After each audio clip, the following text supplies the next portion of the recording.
at hand in this physical education presentation, we, the Humanities and Social Sciences 3 and 4, proudly present our report about intentional injuries.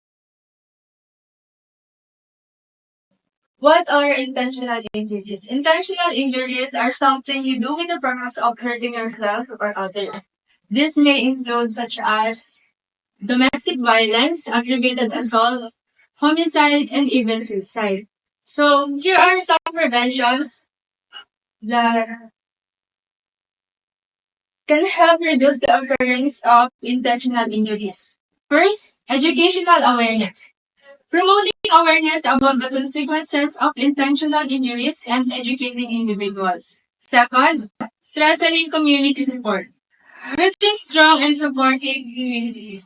Third one, implementing laws and policies to set boundaries and to be justified by the law itself. And lastly, number 4, promoting mental health and well-being.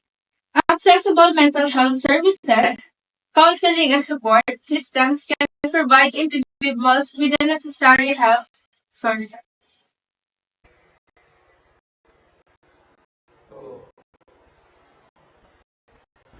Hey, Clara, get me cold water.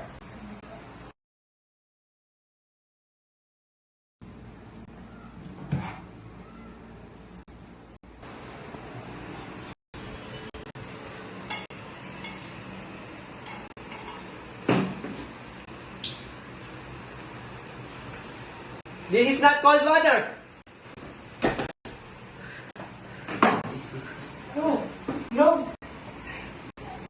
Domestic violence is a pattern of abusive behavior used by one partner to gain control and power over another intimate partner. This often can include intimidation, fear, isolation, and manipulation. This can affect anyone regardless of gender, age, or background.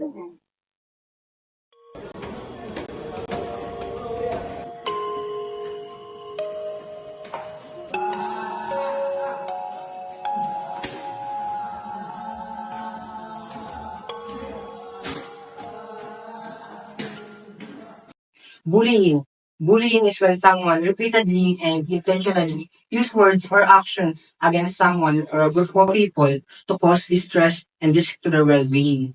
These actions are usually done by people who have more influence or power over someone else, or who want to make others feel less powerful or helpless. Physical bullying is a type of bullying where someone uses their body or an object to scare or hurt someone else. It can also include damaging someone's body. Urban bullying can have lasting effect on student mental health. Targets of bullying are at a higher risk for depression, anxiety, and self-harm.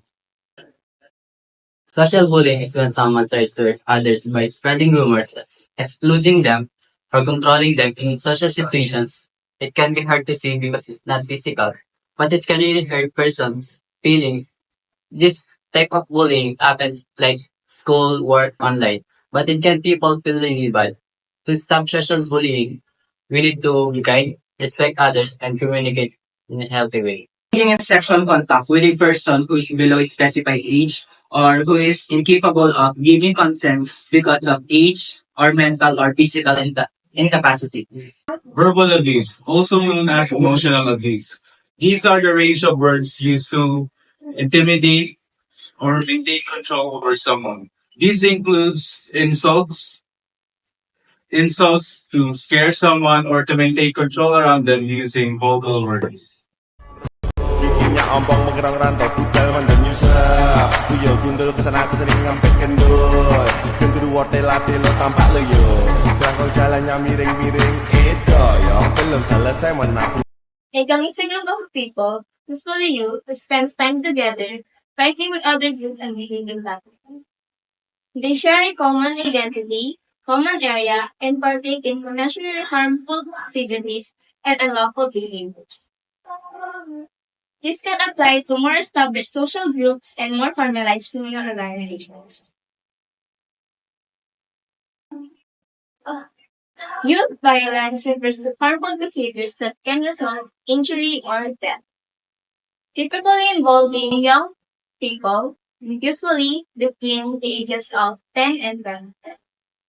This may consist of fighting, bullying, armed threats, and non-legal violence.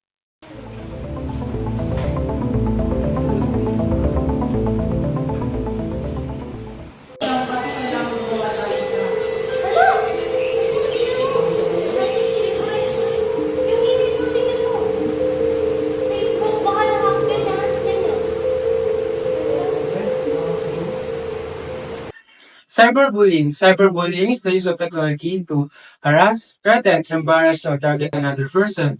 Aggressive or rude text, tweet posts, or messages on Cyberterrorism is a disruptive attack by recognizing terrorist organization against computer system with an intent of generating alarm, panic, or physical disruption of the information system.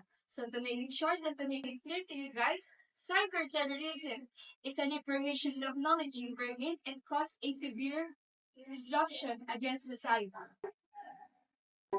Cyberterrorism is a form of terrorism that utilizes technology, particularly the internet, to instill fear, cause harm, or disrupt society.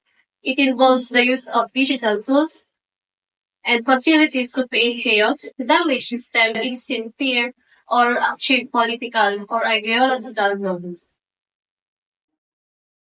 Ecoterrorism, the destruction or the threat of destruction of the environment by states, groups, or individuals in order to intimidate or curse government or civilians. Ecoterrorism refers to the deliberate actions or threats made by the governments, groups, or individuals to damage the environment. They include instill fear or pressure on government or civilians to comply with their demands and agenda. This also includes various crimes committed against companies and government agencies with the aim of stopping or disrupting activities believed to be harmful to the environment. Negative effects include potentially undoing any progress through governmental aid and causing harm to ecosystem.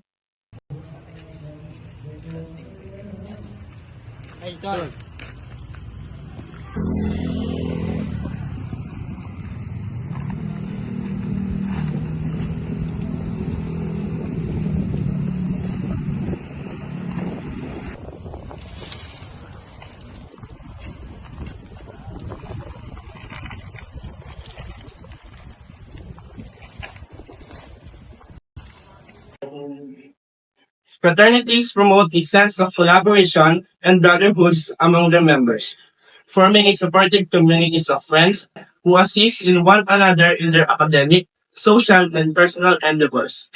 To give back to their communities, they are frequently participating in fundraising campaigns, volunteer work, and charitable activities. Molestation is a crime of engaging in a sexual act with a minors. Ang pagmumolest ay kadalasang ginagawa ito ng mga tao wala sa kanilang tamang pag-iisip at binibiktima nito ang mga kabataan na walang mamuwang. Ito ay ang paghawak sa kaserang bahagi ng kanilang katawan o ang pagkuha ng mga litrato o ang tinatawag na pornography. At ito ang nagsasanti ng trauma ng mga taong biktima ng pagmumolestya. Rape is unlawful sexual activity or sexual intercourse against someone's will. It is also under the sexual assault at pwede may sigwa sa pamamagitan ng pagbabanta or pagpwersa sa biktima. Katulad na lamang ng mga minors or ng mga tao mayroong mental illness. At dahil ang karamihan sa biktima ng rape ay mga kababaihan, we have the Anti-Rape Law of 1997, Page 2, Republic Act number 8353, because we all know that rape is not just violate someone's well-being. Incest is a taboo and illegal act involving sexual relations or marriage between closely related individuals, typically within the same family. This can include siblings, parents, and children or other blood relatives. It is generally considered harmful and unethical due to the potential for exploitation, abuse, and genetic risk. For example, if a father raping a child or if a brother raping a younger sister, that is incest. Parasuicide, a form of self-harm in which someone mimics the act of suicide without the intent to kill themselves. Parasuicide behaviors such as self-cutting, self-poisoning, and self-injury without the intent to kill themselves. Suicide means ending your own life. It is sometimes a way for people to escape pain or suffering. Homicide. Ito ay pagpatay sa isang tao. Ito man ay intentional, hindi sinasadya, o legal na makatwiran. Tulad ng pagtatanggol sa sarili, o mga opisyal nang nagpapatupad ng batas sa ilang partido lang natupad. Abduction is an action of forcefully taking someone without their consent or with the use of violence, which is punishable by law.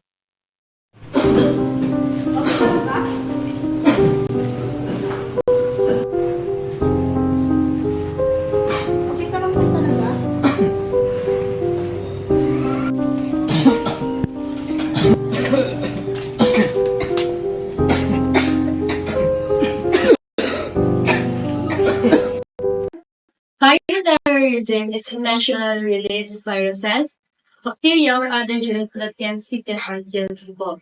Pathogens attracting the bacteria that causes anthrax is most likely agent used to be in a biological attack.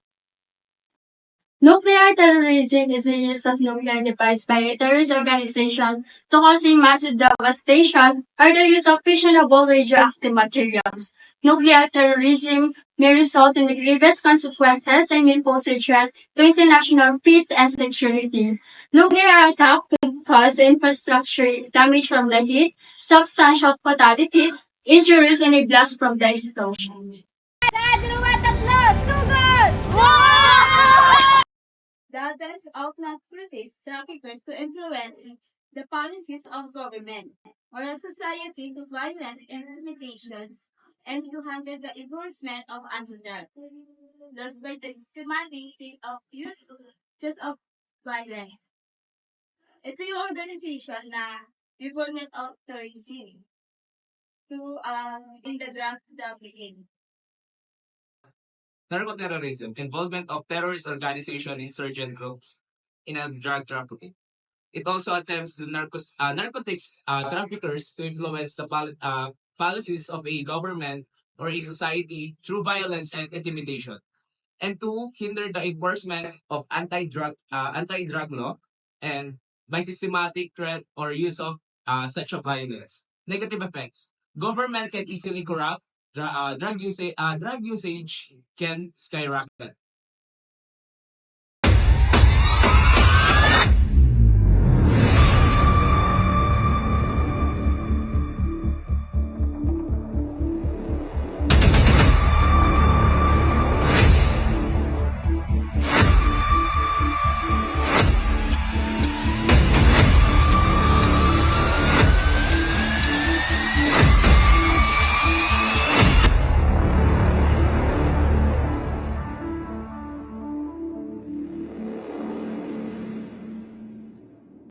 Kidnapping is taking away of a person by force and release. Kidnapping is taking detention of a person against his or her will and without lawful authority. Act of terror. It is use of violence to create a general climate of fear in a population and thereby to bring about a particular political objective. Negative effect creates a climate of fear, human casualties, there's a disturbance of peace and order.